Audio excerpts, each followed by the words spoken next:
White lady flower creeper ಇದು ಒಂದು beautiful ಆಗಿರುವಂತಹ ಬಿಳಿ ಹೂವಿನ ಗಿಡ. ಬಿಳಿ ಬಣ್ಣದ 5 ಪೆಟಲ್ಸ್ ಇರುವಂತಹ ಹೂಗಳು ಫನಲ್ ಶೇಪ್ನಲ್ಲಿ ಇದೆ. ಇದು ತುಂಬ ಲೈಟಾಗಿ ಸುಗಂಧವನ್ನು ಹೊಂದಿದೆ. ಇದರ ಎಲೆಗಳು ಗ್ರೀನ್ ಕಲರ್ ಇದೆ. ಅದು ಉದ್ದವಾದಂತಹ ಹಾರ್ಟ್ ಶೇಪ್ನಲ್ಲಿ ಇದೆ. ಇದನ್ನು ಗಾರ್ಡನಲ್ಲಿ ಬೆಳೆಸಿದ್ರೆ ಚಿಟ್ಟೆ ಮತ್ತು ಜೇನು ನೊಣಗಳು ಹೆಚ್ಚು ಬರ್ತವೆ. ಇದು ಎವರ್ಗ್ರೀನ್ ಕ್ರೀಪರ್. ವರ್ಷ ಪೂರ್ತಿ ಹೂವನ್ನು ಬಿಡುತ್ತೆ. ಆದರೆ ಮಳೆಗಾಲದಲ್ಲಿ ಸ್ವಲ್ಪ ಹೂವು ಕಡಿಮೆ ಆಗಿಬಿಡುತ್ತೆ. ಇದಕ್ಕೆ ಫುಲ್ ಸನ್ಲೈಟ್ ಬೇಕು. ನೆರಳಿನಲ್ಲೂ ಕೂಡ ಬೆಳೆಯುತ್ತೆ, ಆದರೆ ಹೂವು ಕಡಿಮೆ ಆಗಿಬಿಡುತ್ತೆ.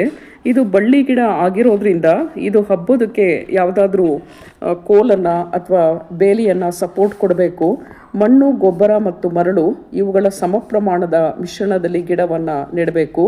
ಗಿಡದ ಮಣ್ಣು ಡ್ರೈ ಆದಾಗ ಮಾತ್ರ ನೀರನ್ನು ಹಾಕಬೇಕು. ತಿಂಗಳಿಗೊಮ್ಮೆ ಯಾವುದಾದ್ರೂ ಆರ್ಗ್ಯಾನಿಕ್ ಗೊಬ್ಬರ ಅಥವಾ ದ್ರವ ರೂಪದ ಗೊಬ್ಬರವನ್ನು ಹಾಕಬೇಕು. ಇದರ ಪ್ರೊಪಗೇಷನ್ ತುಂಬ ಈಸಿ.